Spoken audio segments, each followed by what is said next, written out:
just having the compassion of how hard everything is and feel somewhat okay, like, hey, you are entitled to feel bad. It's okay because this situation sucks. I'm like, why? I'm tearing up. Let's face it, being in our 20s is one of the most confusing times. What is my purpose? What makes me happy? How will I achieve my dreams? Some of us spend our entire lives trying to figure it out. Yeah, it's not easy, but there's always a way. My way. I'm Jazzy, and I'm in the process of paving my own path in this journey we call life. Will you share your My Way with me? Hi, I'm Yoon, and this is My Way. Hi, Yoon, and welcome to My Way with Jazzy. Hi, Jazzy. How is it over there, and how are you surviving through this pandemic? Pandemic has been tough. Actually, my kid didn't go to school from Monday through Wednesday because there was a little bit of COVID freak out in her class. We struggled a lot. Oh my gosh. Doesn't go to school. My spouse and I trying to find how we divide and conquer, but it's never perfect because none of us are, is able to work as we should be. So it was struggling, but the pandemic is challenging. But in a way, you see also a lot of silver lining. You know how happy we are to be together, how grateful that we still have people who help us. We are working. We can with to spend more time with the baby because we are so busy. It's just like living our lives, and work and life was never like combined. As much as it's really painful to have it combined for so many months, um, all in all, I'm really grateful for the year. We'll talk about this later. But Ojuk, the company you're running now, started during the pandemic. Yes. Woo! Woo! Yeah. I launched in August, literally in the middle of pandemic. We were quarantining not even from home, so I launched this basically at my mother-in-law's house. 4 months already, and I can't believe it's already grown so much.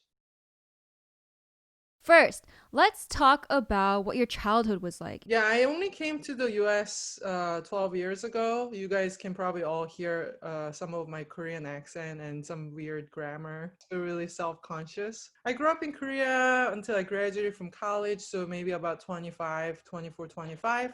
My parents were definitely tiger parents.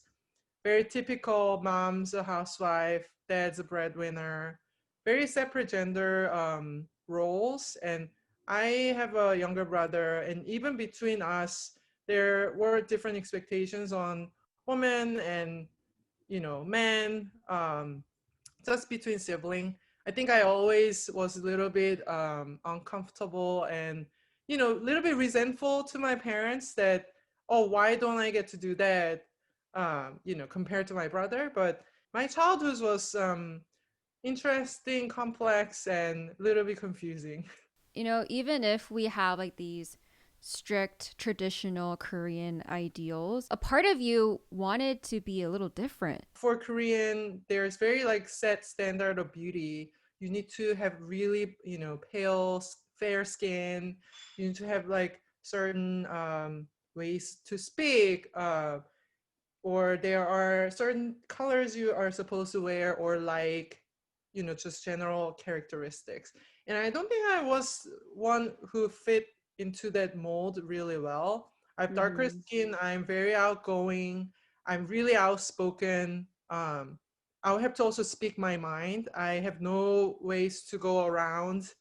I always get to the point, and those made a lot of people very uncomfortable. Teachers, parents, friends, other guy friends and girlfriends.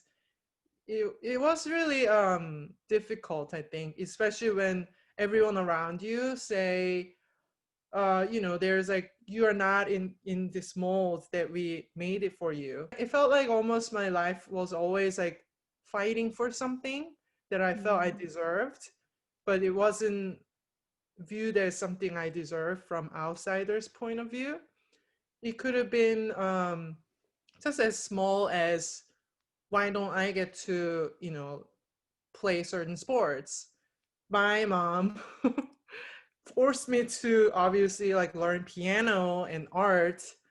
But for example, she didn't allow me to learn komdo, which involves like sword. Like, because I was really into martial arts. My parents would specifically say, well, you get to only choose like a few, and I would prioritize piano over martial arts, or math camp over taekwondo. And she was really deliberately trying to put me into more like girl like things. It never got resolved. Even probably in high school, I wanted to really study abroad. I was always really interested in other cultures, language, culture from different countries. That's another thing. Maybe I wasn't exactly fit to the society, but when my friends all really into like K-pop idol, which just started being a really big thing when I was maybe like sixth grade. I was like, loving like Nirvana and Matchbox 21 and all these like US pop songs or grunge rock bands. None of my friends like know about them. With all those interests, I wanted to really study abroad, and my parents were like, I'm not going to send a girl to America by herself. That's just not going to happen. Then my brother, younger brother, went abroad for boarding school. 6 months after my protest, I was like trying to starve myself, like refusing eating dinners, and I was even refusing to go to school. None of those worked. My parents won, and I finally gave up and like, okay, I'm just gonna study, go to college. My brother went to study abroad. Little things probably formed some of my personality, that if I want something, I make sure it's extremely clear and communicated and to the, very directly. So there is no confusion, because I've been always, in a way, fighting to really like crash the mold that was like set out for me. It didn't feel comfortable. The fact that I live here, is probably because here I can be just an individual, not something that society asks you to be, or other people's expectation. I can just be myself. Nobody cares, because there are so many others who's just like me. I finally became someone that I didn't have to be self-conscious and just be confident and be myself. Not that Koreans admire or encourage those characteristics, but only in a very like approved way. Right. Felt like it was never enough. Sounds like, throughout your childhood and early teen years, you had this yearning to be able to fully express yourself, which you couldn't living in Korea. So you always had in the back of your mind, I want to go to America, a country where it seems that I will be able to fully express myself. Earlier, before I formed my own identity, maybe like teens, early 20s, I always thought I was wrong. Or why don't I get along with other people? Why am I not like the other person who's more popular or highly regarded? And keep comparing myself to other people who had things that I didn't think I have. And I had an opportunity graduating from college. I worked for like GE, which happened to be an American company, and I happened to work for an American manager, not a Korea manager. And he really supported me to move to the headquarters. So then I moved here, and was the best thing ever happened. Let's talk about your experience going to Yonsei 대학교, which is one of the top universities in South Korea. You could have started a really awesome career going to that school as well, but you decided to come to America and start your career here. Even that was a struggle a little bit, because when I was in high school, what I was most interested was fine arts and design. I just always loved colors, graphics, and I was really into like drawing cartoon, animation. I was like all of those. And my parents said, "Oh, those you can do it as a hobby," because I wanted to conform and meet the expectation I was given.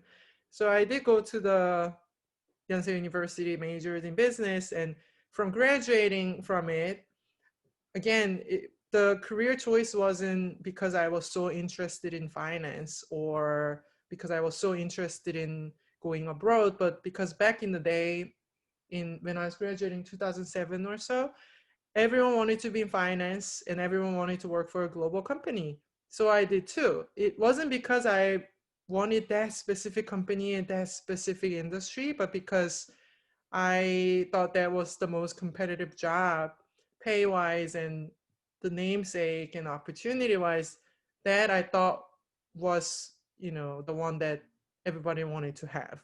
So I Mm. think even choosing that job, I felt it was almost like I was trying really hard to please other people. But interestingly, that job led me to really open my eyes to who I really am. Was your job at GE your very first job ever? Yeah, that was my very first job ever, and I was in a financial management program. That was kind of their fast track to groom someone to become a CFO of a business unit. So I Mm. started my career there, and I stayed for 6 years. Yeah, you mentioned that you didn't like your career in finance at GE. I think first 3 months was really exciting because I've never really worked full time in a fancy, global company, and I thought that was like the best thing ever happened. And now I can finally tell my family and friends, Yoon works at, GE. She's in like finance program, was really selective. But that all kind of goes away when you're really into the reality of what you do every day. As a person who was kind of having this creative passion, just dealing with Excel on the computer all day, wearing shirts and very tight, slacks and extremely formal environment. I used to work with financial auditors. I don't want to say stuffy old people, but when I was, young and just getting into career, it was almost like a very picture perfect textbook. This is how the corporation was like. And for someone who had this creative energy, again, I didn't feel I fit in there. The reason I stick it out, again, it was probably something to do with my upbringing. When I was growing up, my mom would never let me skip my school, like never ever. Even if I was like throwing up and have fevers and sick, my mom would tell me, "You can go to school because you can like walk, you can still be there. If the teacher says you need to go home, maybe, but you are still going." In a good way, that taught me conscientiousness and sitting through some sort of pain and trying to find the best from the experience. Even if you don't like it, you can still learn a thing or two. But eventually, after 6 years, I did live because I think that at that point I realized I learned a great deal of how companies work, how money is moving, how the resources are allocated, where to look out for mistakes, and being extremely detail oriented. But I didn't really see people above me, my leaders and managers. There were none that I wanted to become as a career path. I really loved a lot of people I worked with and I learned so much, but I didn't want to become a CFO. I didn't want to become a financial manager. So I had to make a choice after 6 years. Working for the first time in America as a Korean born woman, how was that experience? I cried so much. Mm. I literally cried so much because I think the working style is really different between Korean culture and American culture. The first thing I would say, the most different thing is in Korea, there's almost like a 선배 who's a couple years older than you who just sits with you and teach you how to do things. It's a template. You need to fill this out in this way, and they give you very detailed instruction how to do it. But in America, things don't work that way, and it's almost like you need to initiate things and you need to be in charge of your own workflow and your own destiny, and at the same time you need to also sell your own work. Nobody's going to teach you something how to do your job, and nobody's going to give you something that you didn't ask for, and nobody's going to know what you did if you don't tell them what you did and how that was helpful for the team. So that was such a huge gap that I could not wrap my head around. I literally cried so much. I worked really hard trying to navigate, but my language still isn't perfect, and it was definitely way worse back then, 12 years ago. Coming to a foreign country, huge headquarters, I felt like a tiny dust in the universe. Nobody knew me. I didn't know how to do my work. You came from this structured country like Korea, or what might have felt like a structured country and culture, and you had to be thrown into this workforce where you need to sell yourself and your ideas and show that you can bring something to the table. But how did you break through and begin to actually express yourself? Because, it's one thing to think about it and say it, and another thing to actually put it into action. And considering you were in your 20s then, our 20s is kind of confusing. We're still figuring out ourselves. Focus more on, oh, what's the other person going to think about me? So it must have been confusing times and scary. Yeah, I think I still don't know if I have completely cracked the code, if that makes any sense. But now I see this more as a spectrum. I think even for Americans, and even after 10 plus years for me, there's definitely people who are more extreme on the other side, and people are closer to the culture I came from. I had to keep telling myself there's like no black, it's not black and white. I think having that thought change was the probably the breakthrough, that just coming from Korea, everything's about like multiple choices or right or wrong answer. All of a sudden I was living in the place that everything was like free text, tell me how you think. Very open ended question. I think putting the framework of, hey, there's nothing wrong or right or wrong, was definitely undefined and very nerve-wracking. Still figuring out though. Sometimes Mm-hmm. I look at other people like, oh, I wish I can express myself like that, or like, oh, I wish I can do those things that other people did. But and now that is more of an inspiration. I don't feel so bad or inferior, or like, oh, I'm like not good. I don't feel that way anymore. Not, at least not as much. Another thing is, I also got to learn that everybody else feels exactly the same as I do. To some degree, everybody feels they're somewhat inadequate, and that's okay. As long as you don't make the same mistake, or just make same mistake one more time, and continue like learning and progressing, everybody feels same way pretty much. Mm-hmm. And that's the underlying message that I want to share with My Way with Jazzy, is that, there is no right or wrong way of living in life. Moreover, we're all human at the end of the day. You can be a CEO of a company, or you can be a janitor. Like, we all are living this world and trying to find our path, figure out who we are. Yeah, I mean, I think there are many common emotions that we all share. That could be loneliness, or feeling like guilty, or not able to do things that you're supposed to do, or feeling disappointed. A lot of negative emotions. To some degree, I think it feels almost comforting that I'm not the only one. I feel like commonality with others. And it's awesome that you're sharing this too and being open about it and vulnerable, because many people, we're all trying to figure it out, but we see a lot of people like putting up this front like I'm perfect. And like that's something that I kind of struggle with too. Like, because I'm such a perfectionist, like I wanted to appear immaculate, like no mistakes. But as I'm getting older, I feel like I'm coming to terms with myself. Izzy, I'll tell you, you look perfect to me. Oh, you know. Serious. Like when we look at other people, I think we see like the best things in them. Why don't we do that to ourselves? Look at the mirror. I'm like, oh, I love this person. The way you got your jobs with GE, Apple, and Glossier were not conventional. You didn't just apply online. If I kind of like high level summarize, GE transferring from Korea to the US, getting my job at Apple, and working at Glossier, all three jobs, I sort of kind of had to make the role for myself, creating my own path.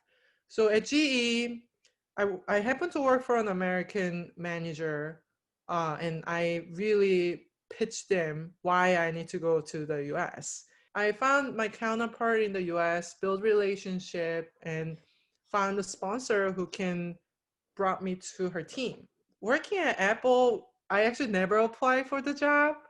Um, Also, actually, for the job at Glossier too. For Apple, I was at an MBA. I went to Wharton in Pennsylvania, and there was like a recruiting season. I think I applied for like Amazon, Sephora, Microsoft, mostly tech because I was still on the student visa and I wanted to go into like more consumer based industry.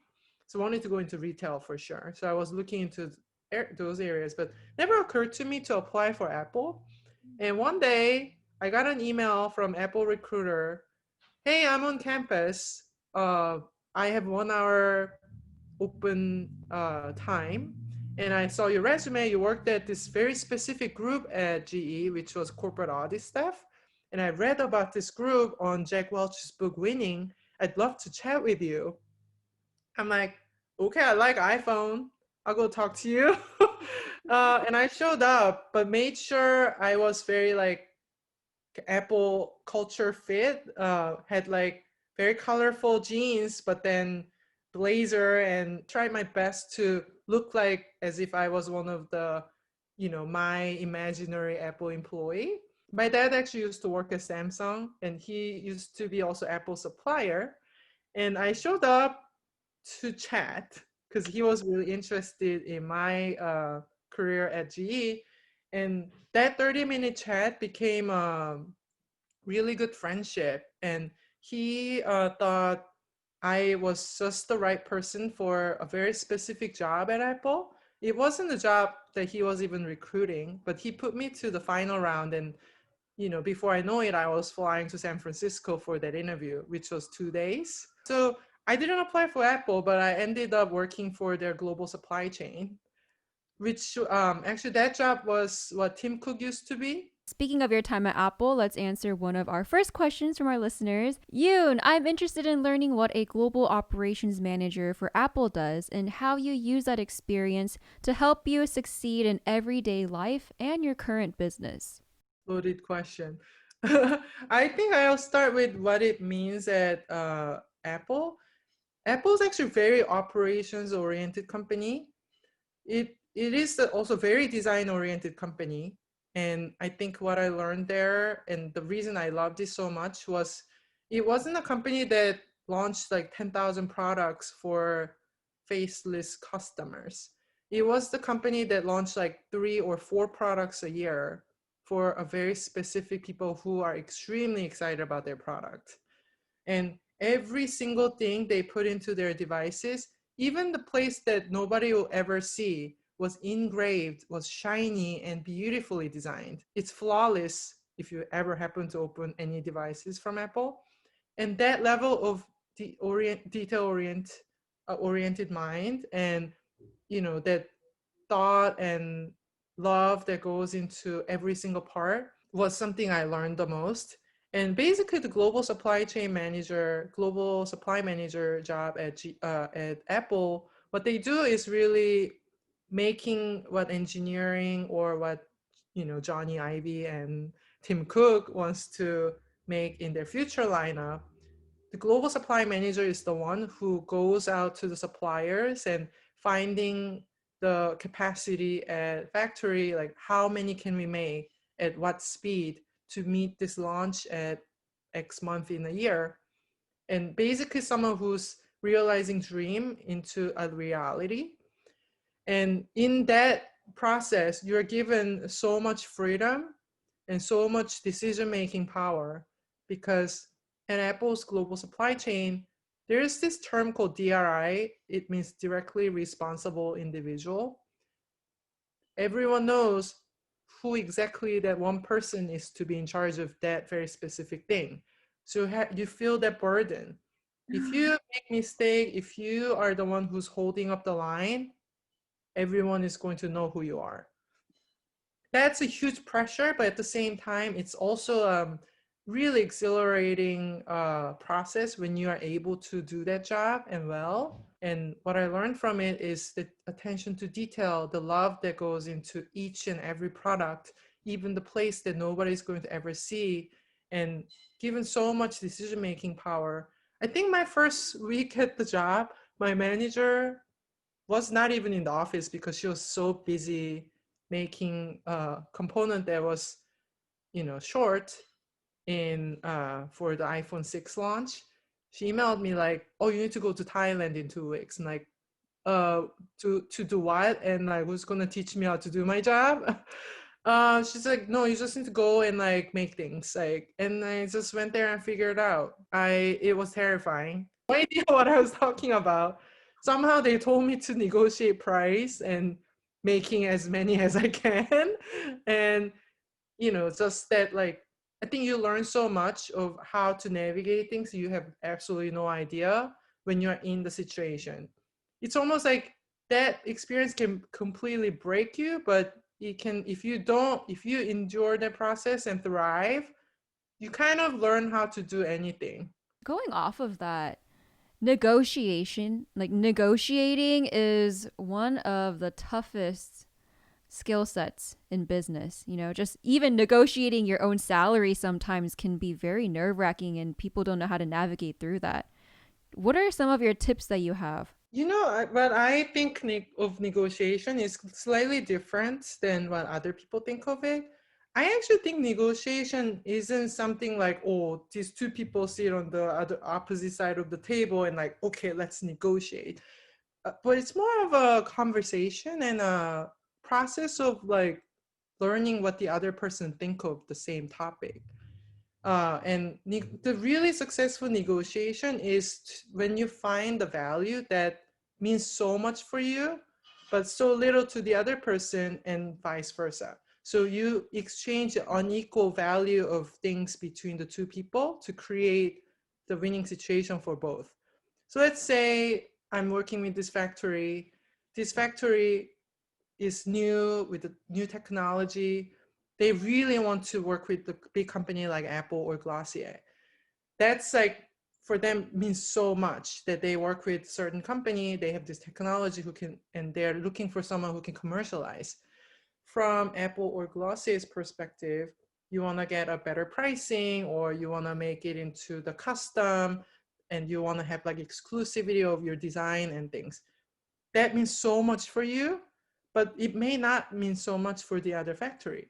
And I think finding that value that you can exchange really is the negotiation. And those moments never come when you're like, you must do this for me, like sign this contract, like I'm going to win it over you. I think it's more like make the other person like you and be a really good listener and listen carefully of what they are saying and what means so much for them. It's almost like counseling, in my opinion. Even you mentioned like salary negotiation. It could be like, for you, it's like the money on the paper or benefits, but the other person is looking for someone who would do this very specific job with very specific skill set. So again, you're exchanging unequal value between two parties and with the common goal. I think when you think of negotiation as a counseling, one, it's going to reduce a lot of pressure from how you approach the negotiation. It's just going to be a nice conversation. And it's almost like a dating, that you want to listen to the other person, agree with them, and you want to know what the other person think of you and what they can offer, not like a business negotiation that's scary. In many ways, you were perfect for that job, because even the way you got your job at Apple was not, through paper. It was basically through conversation and building that relationship. Yeah, and I think probably the recruiter saw that some of my thought process worked this way, because he did ask me about like, oh, how do you negotiate? Because I had two internships actually during MBA. I worked at Sephora and Amazon, and most students work for one company because most of them, a lot of people probably just want to focus on one thing. Maybe they know what they want to do, but for me, I didn't know what I wanted to do, and I knew I wanted to work in retail, but I wanted to do both internships. I just asked Amazon and Sephora if I can do two internships and if they are willing to adjust the period. It's almost like if you never ask, the worst case is you'll hear no. and it doesn't change. But if you ask, sometimes it's yes, and often it's yes. I think that's some people don't just bother asking, but just slightly, different approach. Like, oh, maybe I'll just ask if they can accommodate my schedule too, or maybe I can do both. Sometimes it works, and you never know if you don't ask. I really love my time at Sephora. I learned so much from Amazon, and just demonstrating what it was to have two internship and what the process was to the Apple recruiter. He saw like, okay, this person just innately probably understands what it is like to adjusting and making solutions that make sense for all the parties involved. I still think my days at Apple really defined my career now, because even if it's toothpaste, not beauty products, even if it was beauty products, not consumer electronics, I have a confidence that I can make anything. I know how this works. I know how to find people who can make my dreams to reality, and I know how to manage that. And I think that was the biggest lesson I learned. At times, I still feel like hopeless. I'm like, I don't know how to do this. But because I have an experience doing that in the past, I know in my subconscious that I know there is something I know how to do. So I really enjoyed the job. But then my husband wanted to move back to New York for his startup opportunity. So I had to reevaluate what I wanted to do next. I already knew about Into the Gloss. I was a huge fan of Emily and her team. 2016, I realized they just launched the Phase 2 set, including a sheer matte lipstick called Generation G lipstick with, the stretch concealer and all amazing editorial pictures. But then every single item was basically sold out. And I was recruiting for actually other companies, but I emailed Emily Wise regardless on LinkedIn saying, hey, I'm a huge fan. I happen to work at Apple supply chain. Do you need my help? I happen to have a wedding in New York. I can show up in your office, because I was a fan. And Emily Wise responded me in like 24 hours saying, I'd love to chat with you. So I showed up probably the week after in their 123 Lafayette office, their old office, and that became a whole interview set. And I just absolutely loved the vibe and what they are trying to do. And I think the feelings were mutual. They were also really excited about supply chain person that did not come from beauty industry. So that was kind of how I got the job. I saw an empty space. They kind of needed help. I don't know if they knew it or not. There was no job opening for supply chain person, but I became their head of supply chain. And for the 2.5 years, 3 years, I was helping them making all the products that was an idea from product development team into the real products that so many people love. Wow, what an amazing story and career trajectory that you had. I was really lucky. I never had multiple choices, but I had one right answer. Hi, Jazzy. Hi, Yoon. My name is John, and I live in Los Angeles. Thank you so much for taking the time to answer my question. I'm a strong believer in delegating your work through energy work. So, taking on the things that give you energy and giving things that drain energy to other people. And I believe that creates a happier work experience. So, Yoon, I'd really like to ask you what gives you energy, what kind of tasks to give you energy, and what kind of drains your energy, and you would prefer to offload that to others. Thank you. Hi, John. So good to see you on video. That's really interesting question. I totally agree that people should really do things that makes them happy. And when they do things that makes them happy and do well, that makes them do more of it and to be better. So it creates a virtuous cycle.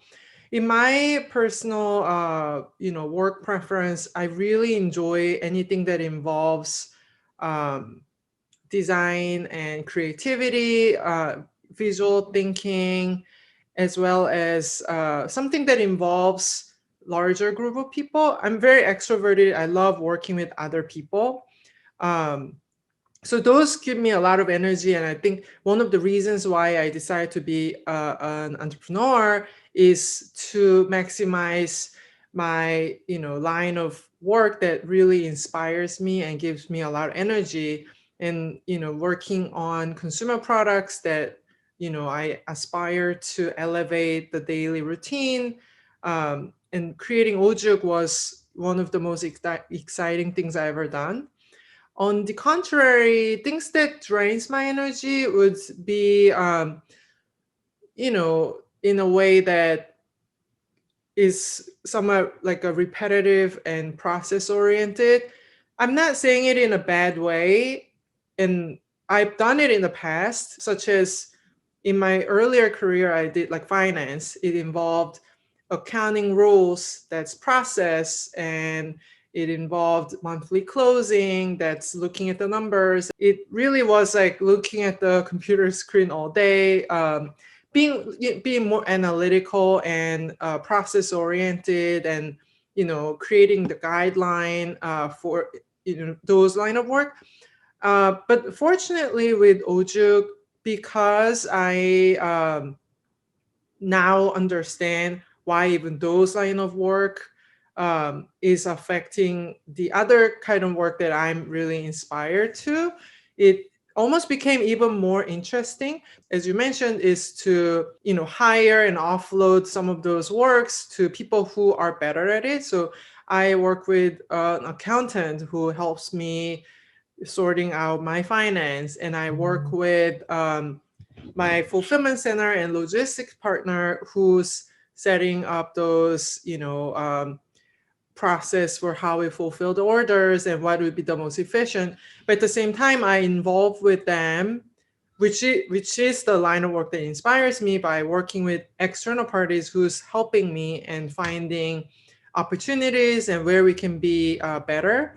And I think those line of work doesn't feel as repetitive or too much of a process oriented. So overall, I think that's kind of how I operate and work in Ojuk and keep making me feel excited. Hope that answered the question. Thank you for asking. You've gained so much experience and really honed that most important skill set of building relationships and being able to negotiate your way through your career and your life. And now here we are as the CEO and founder of Ojuk. First, what does Ojuk mean? I love the word because multiple things. One, it was like very like refreshing. That it was kind of feminist in a way that it was mother's place, that the really famous Confucius scholar from Korea was born and raised. And the family acknowledged the mother as a woman and an individual. They supported her as her own scholar. So that was really refreshing. And Ojuk is meaning black bamboo. Bamboo is normally green. And just being black, it's so much more magical and it stands out. And for the brand, we wanted to stand out from the crowd, that everyone never thinks twice. Like toothpaste, like I don't know if I use one brand or the other. Almost all of them taste very similar, color similar, always like peppermint or something fresh. And we wanted to stand out from the green bamboo as a black bamboo. Also, the word, if you look at the packaging, there are three O's, and we made the logo to make it make the word very visual. It's the Ojuk as a word, but there are so many O's, it almost looks like a graphic, and I love that as a visual thinker. And lastly, like as a Korean person and Asian, I define the Asian culture as very conscientious, hardworking. We always trying to be better the next day by doing something small today. But I thought there was some, different kind of thought of what Asian culture is from the Western's perspective is almost like a Taoism, which is let it be, it's Zen. let it go. It's going to fix itself. But as a Korean who grew up with Confucius philosophy, for me, toothpaste was a daily ritual that you trying to make your teeth and gum better every single day, and mouth as a gateway organ, not just like a topical organ. I wanted to make sure that we have the conscientiousness and the Confucius philosophy into it. So the fact that Ojuk was the Confucius scholars house, it was feminist, because I made this company for my daughter Josephine. So all in all, I thought it was very different. It sounded very Asian, but wasn't difficult to pronounce. You mentioned that this company you created for your daughter, Josephine. Can you tell me more about that? She's actually only half Korean. I actually married an American guy, and someone who grew up in Korea and now living here, and probably I'll live here for the foreseeable future. I definitely wanted to pass down the wellness culture I got from, my Korean heritage to my daughter. And also, I wanted her to remember me as someone who did her own thing and made something that helped her generation. I see Ojuk products as, extremely sustainable, very eco-friendly, but at the same time, it's not just natural product, but it's actually scientifically proven product. Hopefully eventually, or I want her to remember me as, oh, mom worked for something that preserved the earth environment, at the same time was really, good product that helped health of a lot of other people. It definitely helped that I was also working with this material, bamboo salt, which has been used as a medicinal salt in Korean culture for like thousands of years. So, in summary, I wanted her to think I'm a cool mom and have some kind of knowledge in Korean culture, whether that's wellness or how we approach our daily ritual and health. So she would just, like have that piece of me. I love that. And I love how you wanted to remind her and make her mindful of your Korean culture. Her mother tongue is actually Korean because I had a Korean teacher for her when she was born. She's still with us, and she comes play with her, talking to her only in Korean. How did your family back in Korea react when you told them you were getting married to a non Korean man? My mom was really against my marriage. I was a first child, and she had very certain expectation on me. It was actually, I told my parents the year I turned 30 that I was dating a non-Korean guy. First time ever I ever told them I was dating anybody. My mom didn't call me on my 30th birthday. She did not call me. I called like the 1 minute after the Hawaiian times on the midnight has passed. Called her, you didn't call me for my 30th birthday. She said, I know. And I just start crying so much. Um, and my husband came to Korea to get the permission from my parents. My mom wouldn't even like meet him for the first few days. Um, it was all fine at the end, and they are extremely happy. But interracial marriage, I thought when I had a lot of like fights or troubles, especially after we became parents, I was trying to put a lot of like problems on, oh, it's because it's interracial marriage. Oh, because I didn't marry a Korean guy who understood my culture. Oh, because he's not Korean and, we grew up in a very different way.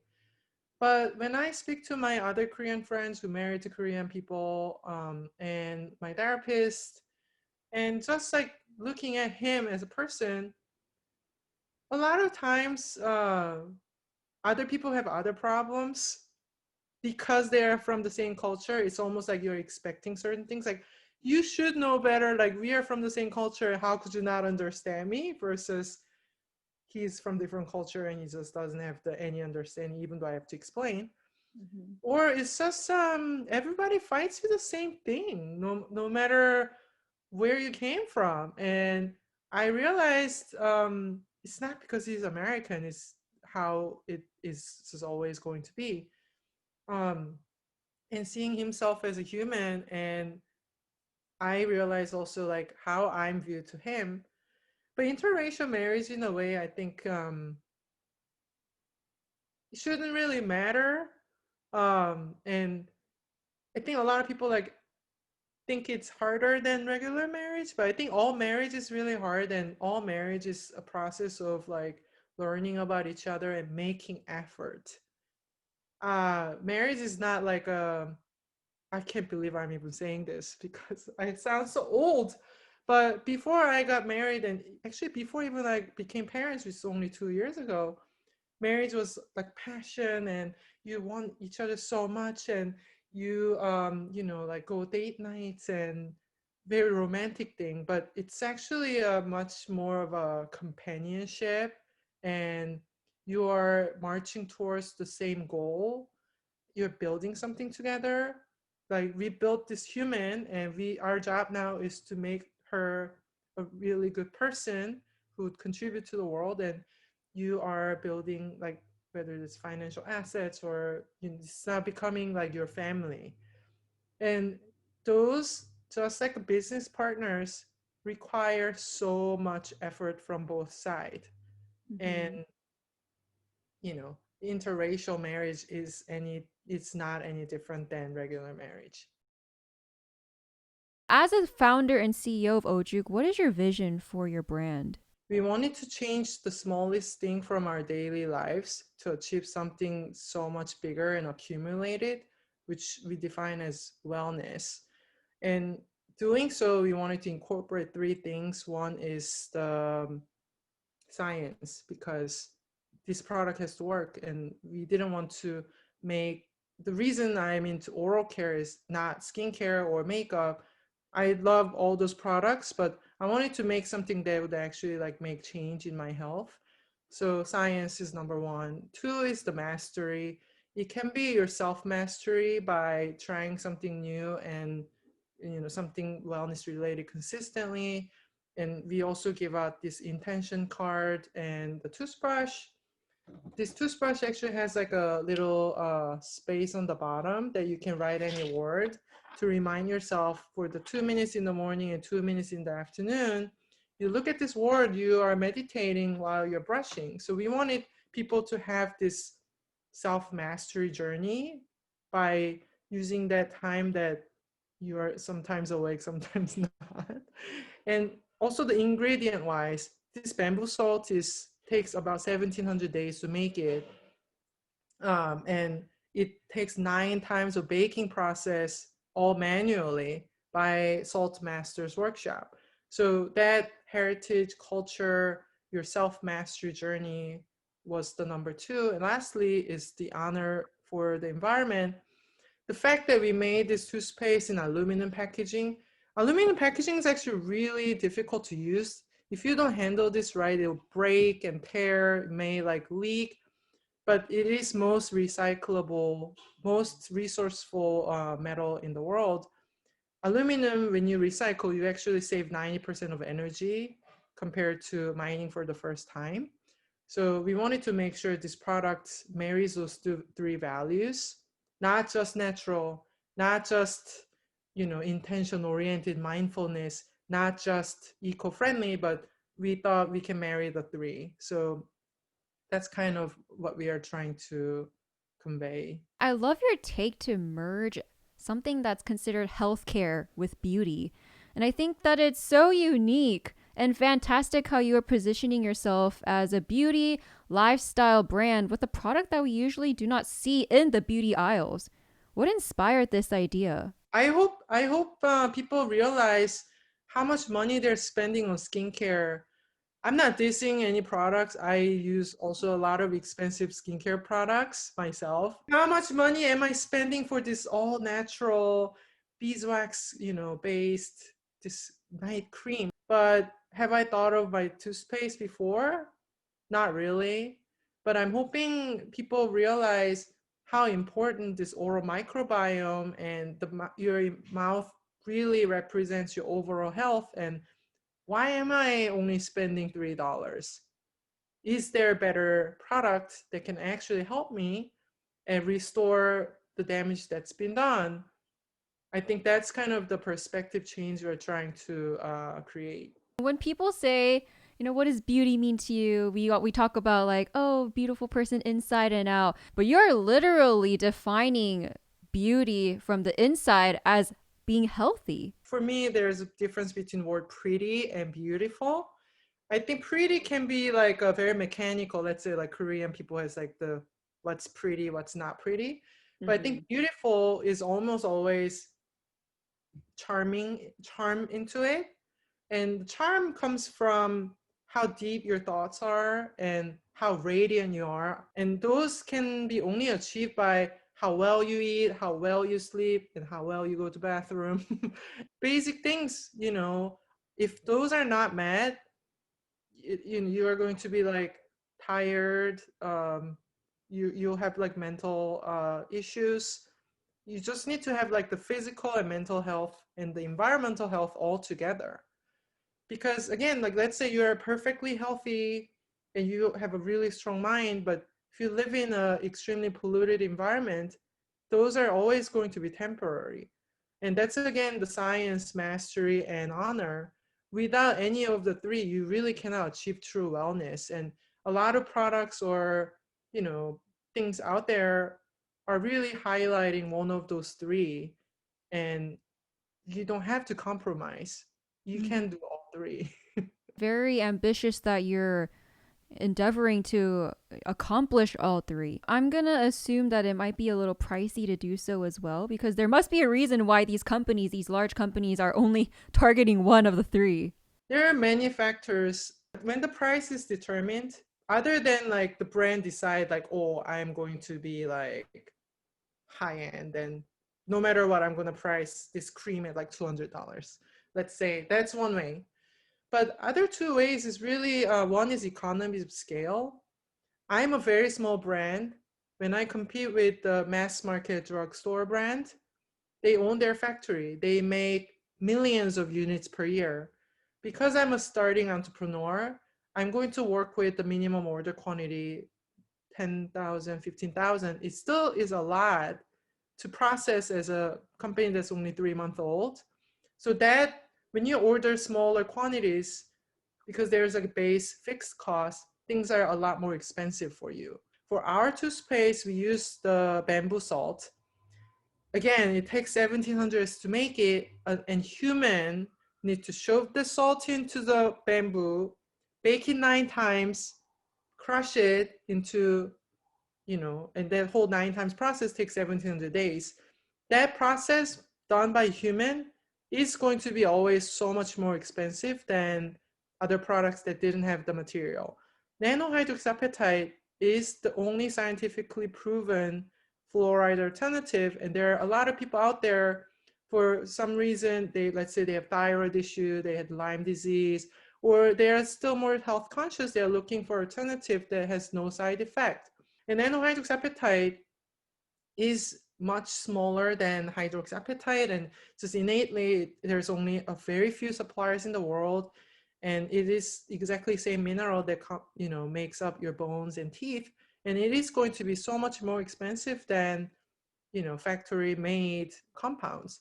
And when you make toothpaste that normally has 20 plus ingredients that just chemically binds everything, like pegs and 5 different kinds of thickener, 5 different types of sweetener, all extremely cheap, into just 12 hand-picked ingredients that all has purpose for oral care reasons. I consider Ojuk toothpaste as a treatment, not just a mechanical cleaning agent that foams and it has sweetener. Ours actually has power to not just prevent the damage, but restore the damage that has been done to the teeth and gum. Must have been so hard to be able to bring this into reality, because like you're a trailblazer in this industry right now. No one has tackled Asian practices into oral care. And on top of that, you're trying to make it feel sexy and seem like a beauty product, which right now it's really not into the mass public. It's just another healthcare product. Because the mindfulness all comes from like, do I enjoy this process? And do I feel happy and elevated when I touch and feel this product? And that was one of the things we really focused. We wanted people to be pleased when they see this product and be excited about like, oh, I want to wake up and brush my teeth.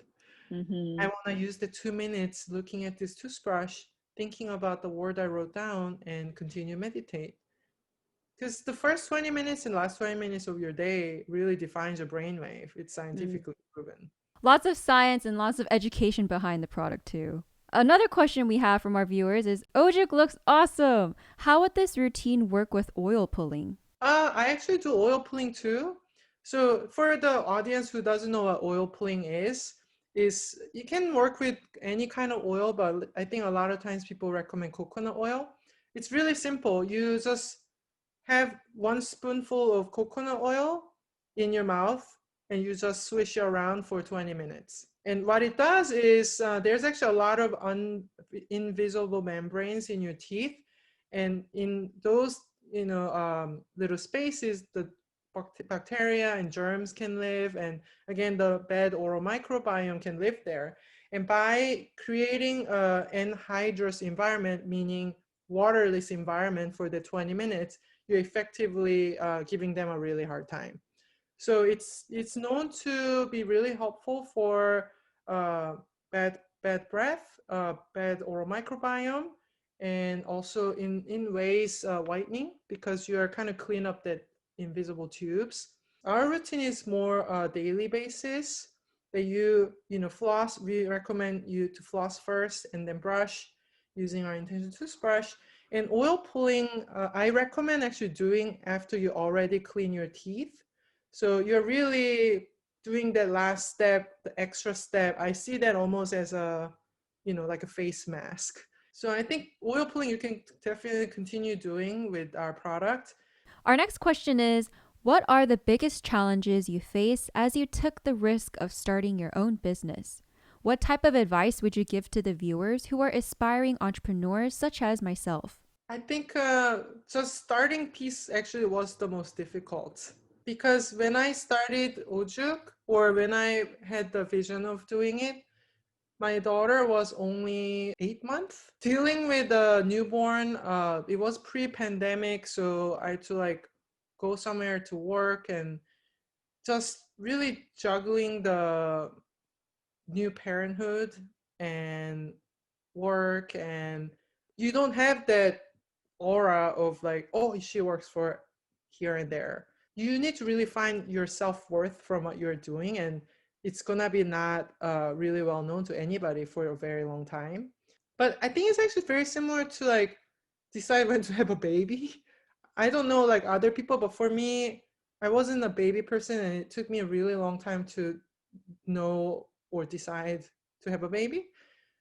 It's just never a right time, and starting piece was definitely the most challenging. And as an advice to entrepreneurs, you don't need to stop what you're doing already and start. You don't need to like end one thing and then start. You can like overlap to reduce risks. If you're thinking of entrepreneurship, continue carve out some time and write down your ideas and continue make progress, which takes a lot of willpower, to be honest, because nobody asked you to do it. It's not like work yet. And actually like starting it, and no, there's never a right time. Just start. Glossier or Apple or these companies that you worked at might have given you like the sexy aura, like, oh, you're a part of this company. But I honestly think entrepreneurship and starting your own company, I think that's the sexiest. Well, yeah, I mean, when you see the product and do things now, but when you are meeting other people, like they're like, where you work? Like, huh? Ojuk? What?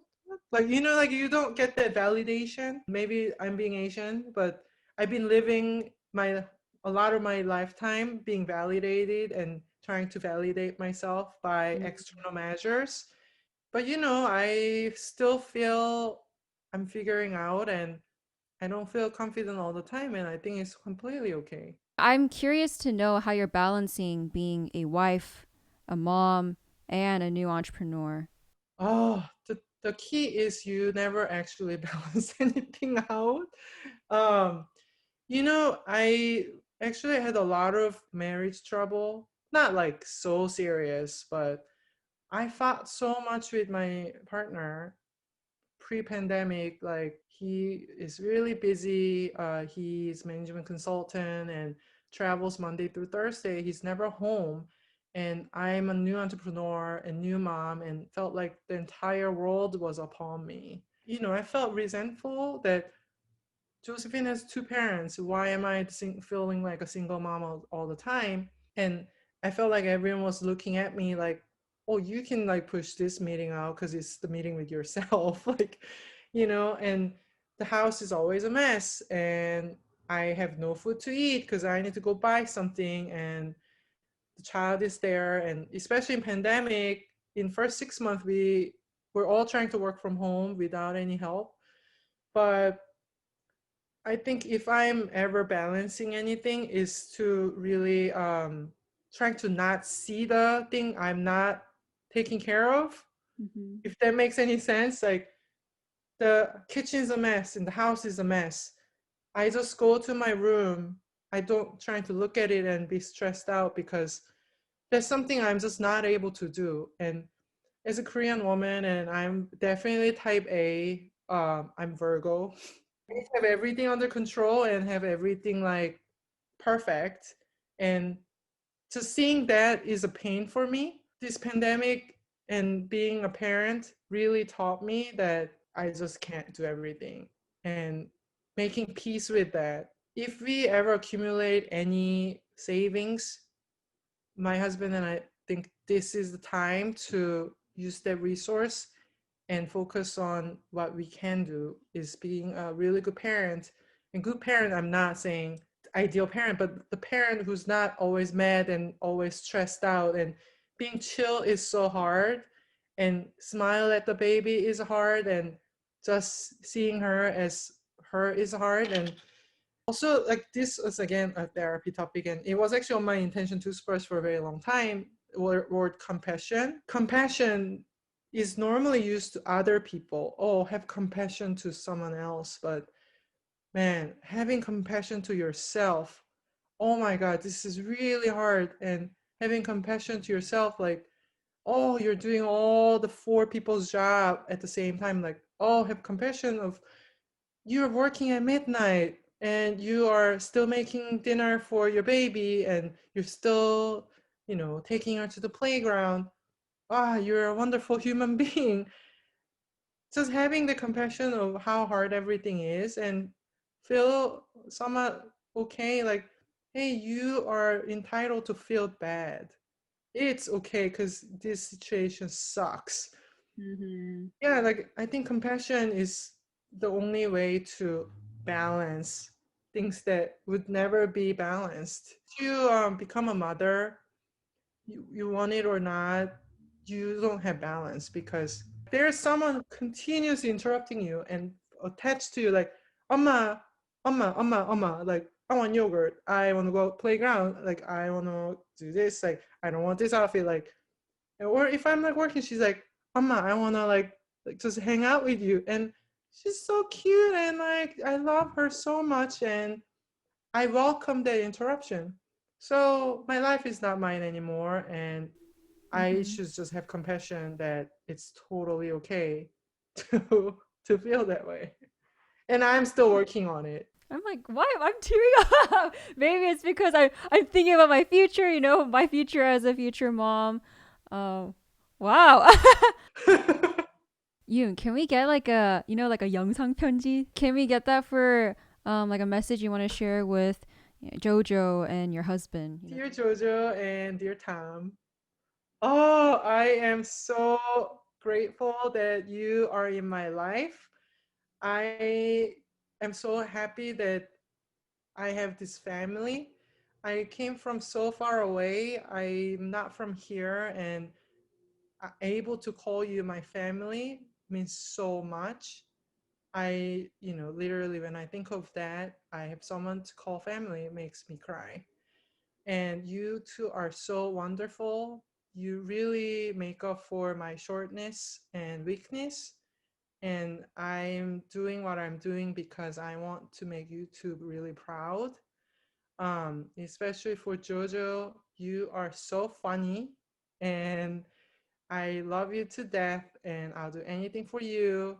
And if you ever remember me when you're older, I made this brand Ojuk, so you know where I came from. You know you're half Korean. You know this culture in you yourself. So yeah, really, I'm again super thankful for all the opportunities I've been able to have and love and support you've been giving me. So I love you. Yay! I teared up again. If you can go back to your 20s, what advice would you give yourself? I think I did pretty well. And if I advise myself, I'll tell her keep exploring and keep doing what you're doing and don't worry about it. You find the way and having fun and know what you don't like. That and know what you don't like and not doing it again is really important. Don't worry about what other people think of you. And Yoon, what does success mean to you? I don't know. Success, I don't even know what success is. I think it's sort of like as you said, journey. It's similar to happiness. You're never going to stay and at the happiness, or it's not something you like achieve and get it forever. But it's like a very short feelings you feel time to time, or when you look back and like, oh, that was happy.